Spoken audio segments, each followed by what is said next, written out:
Sir একটু বলুন sir, আপনারা আপনাদের অ্যাডভোকেট যে কথা বললো, আপনারা কোন কলমের চ্যালেঞ্জ করছেন?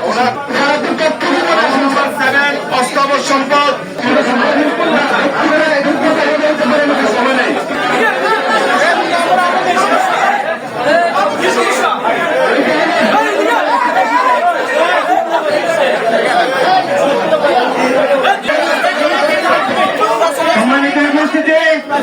আপনারা দয়া করে রিটার্নিং অফিসার, জেলা প্রশাসক, জেলা ম্যাজিস্ট্রেট মহোদয়ের বক্তব্যটা একটু শুনুন।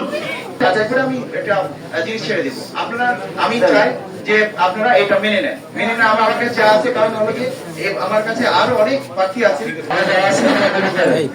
এবং আমাদেরকে সারা বাংলাদেশ দেখছে। জি প্লিজ, আমার যেটা দেখবো সেটা আমি থ্যাংক ইউ।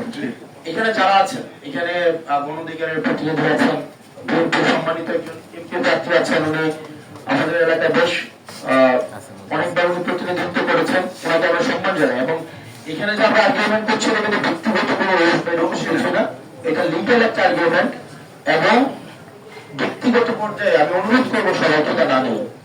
এখানে আপনারা ওই পাশে বিএনপির যিনি যারা আছেন, আমার বন্ধু বাবা আছেন, আমার টিচার আছেন, আমরা তাদেরকে রেসপেক্ট করি প্লিজ।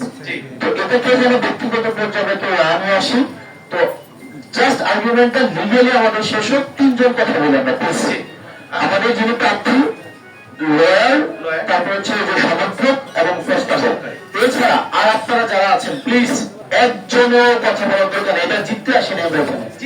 এখানে আমাদের যিনি যে প্রার্থী যদি অনুমোদন হয়, এটা আমরা একসাথে কম্পিটিশন করবো।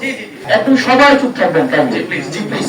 ম্যানেজিং ডিরেক্টর হওয়ার সুবাদে কোনো যে ঋণ যদি নিয়ে থাকি তাহলে এখানে দেখানোর বলা হয়েছে। 9 নম্বরে কোনো কোম্পানির কথা বলা হয়নি।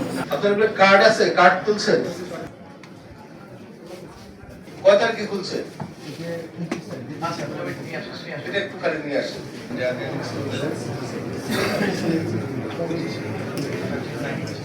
5 জন বলেছেন যে ওনারা স্বাক্ষর করছেন, আর বাকি 5 জন, তারা বাকি 5 জনের মধ্যে 4 জন বলছে তারা স্বাক্ষর করেন নাই, আর একজনকে পাওয়া যায়নি।